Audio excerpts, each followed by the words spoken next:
Hello and welcome to Movie Night. It's Albert here, and it's that time of year again. And as has been a tradition here on Movie Night, it's been a tradition for the past 2 years to do Oscar picks. So it's time to reveal the Oscar picks for 2019. So as usual, I'm just going to go through the main categories and give. Well, this time I give my personal choice of what I would like to win and a prediction for who may actually win. Um, so again, I've seen most of the nominees, and I've certainly seen most of the Best Picture nominees, but I haven't seen them all. So I'm just going off what I have seen. The biggest one I haven't seen is Roma, uh, but I have seen a lot of the others. So again, I'm just going off what I've seen. But without further ado, I guess we should get on and look at the big categories. So I'm going to start with Best Supporting Actress. Uh, and for me, this is really a contest between the two actors from or actresses from The Favourite, Emma Stone and Rachel Weisz, who really I think really they could be regarded as leads or co-leads rather than as supporting actresses. They're just as much an integral part of that film as Olivia Colman is, who's nominated for Best Actress. Uh, Looking at the other nominees, I mean, Amy Adams is a talented actress, and she certainly deserves some sort of awards recognition, but not really for Vice. I don't think she does enough in that film to really warrant the award. Uh, and the other two nominees, I haven't seen either of those films. So, while there isn't actually much between Emma Stone and Rachel Weisz, they're both very talented and both would deserve it. If I had to choose one, I'd go with Rachel Weisz. She is so good in that film. She's a wonderfully talented actress, so I think would really deserve to win that award. So Rachel Weisz would be my choice. Uh, so to move on next to Best Supporting Actor, and again, there's some really fantastic, talented actors here. Adam Driver was probably my favourite part of BlacKkKlansman. He was really good in that, and Sam Elliott was really good in A Star Is Born. Um, I haven't seen Can You Ever Forgive Me, but Richard E. Grant seems like a nice guy. He's been in some good stuff. Uh, and Sam Rockwell, while he's a fantastic actor, he doesn't deserve to win for Vice. As well, it was a good impression of George W. Bush, but the amount of screen time he actually has in Vice is actually pretty limited.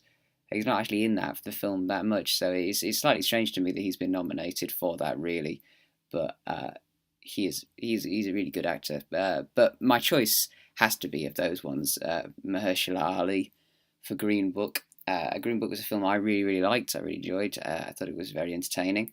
And part of the reason why I really enjoyed it was his brilliant performance, which again, as I said, with the character, actors in The Favourite, could have been a co-lead. He's really sort of the co-lead along with Viggo Mortensen, but um, he definitely deserves to win the award for that. He's brings the dialogue to life and makes the character really interesting. So Mahershala Ali for Best Supporting Actor. Next, we're going to go to Best Actress.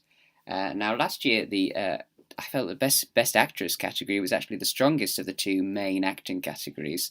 You had some amazing nominees in like Frances McDormand, Margot Robbie, Sally Hawkins were all great, and it was the best actor category that was comparatively weaker.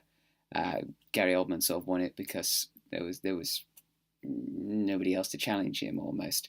But at the best, but actually I think it's the other way around this year. I think that the stronger field is actually in Best Actor. No, that's not to say that there aren't some good performances in Best Actress. And of the Best Actress contenders, I really liked Lady Gaga in A Star Is Born. She surprised me by being both a really talented singer and a really talented actress too, and she's great in that.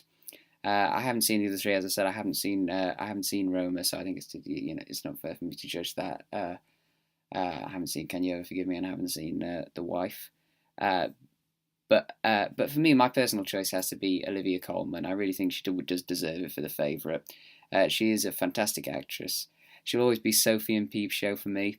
But she's done some equally or just as good things. She's a great actress, and she's really good in The Favourite, bringing a really difficult character, Queen Anne, to life and giving her sort of humanity.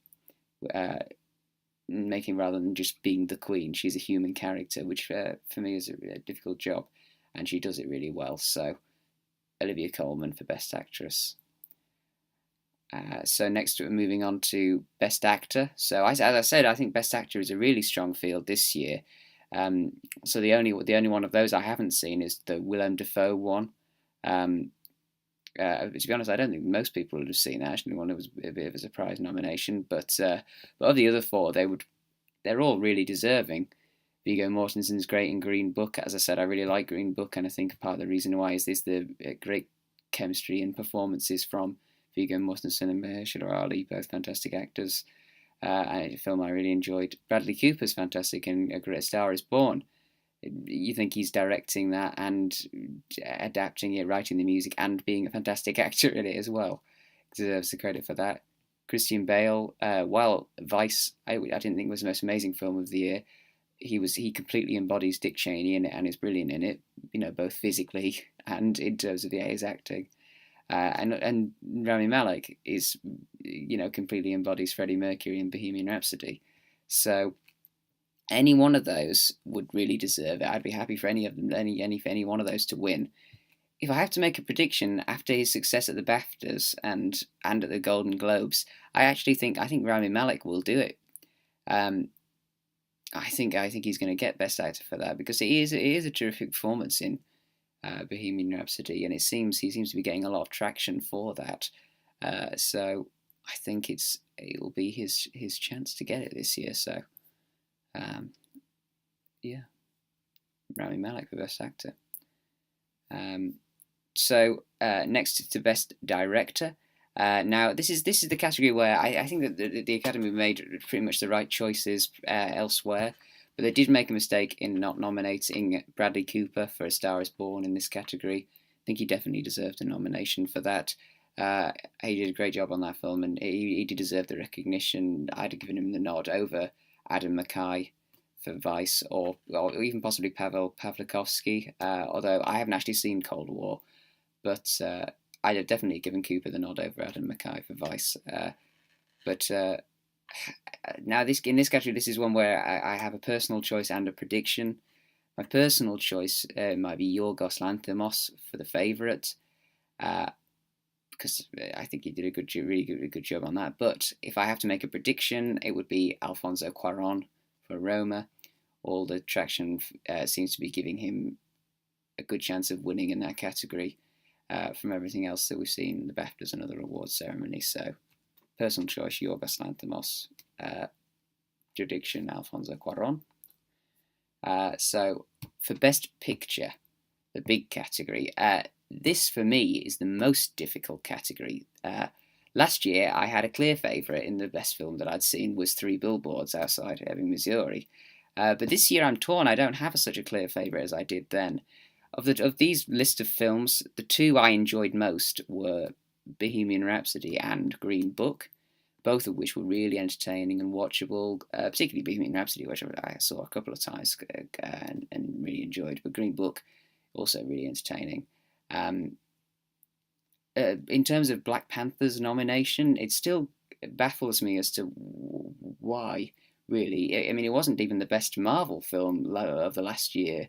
It was probably the third best after Infinity War and Spider-Man, Into the Spider-Verse. But so it does surprise me that it hasn't been nominated. Although it's nice to see Marvel films getting recognition.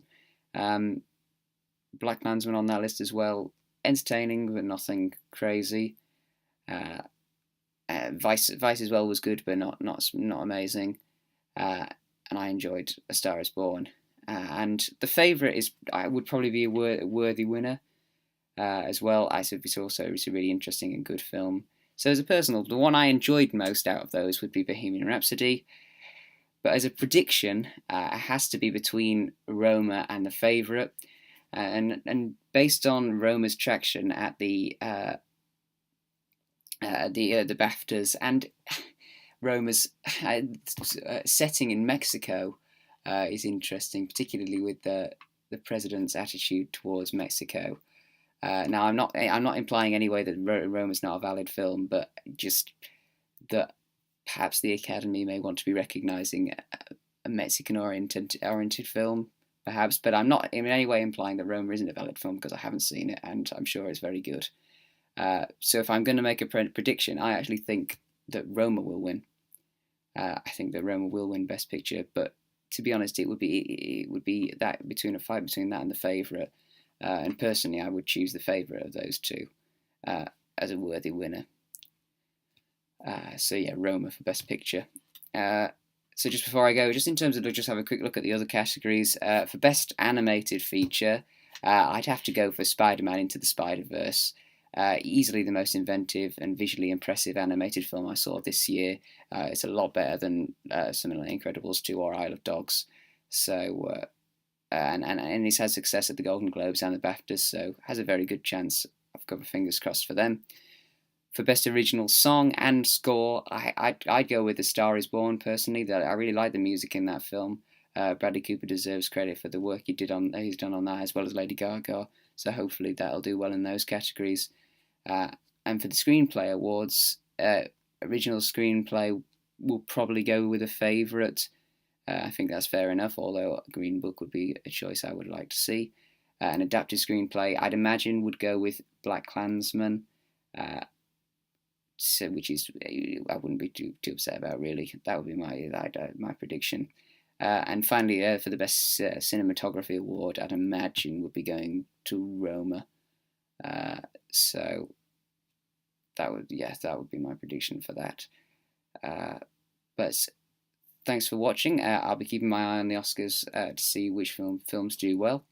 I hope you enjoyed it. And in terms of videos coming next, keep your eye out for the next installment of the super series looking at DC, which will be coming hopefully sometime soon. So thanks for watching. Don't forget to like and subscribe. Thanks.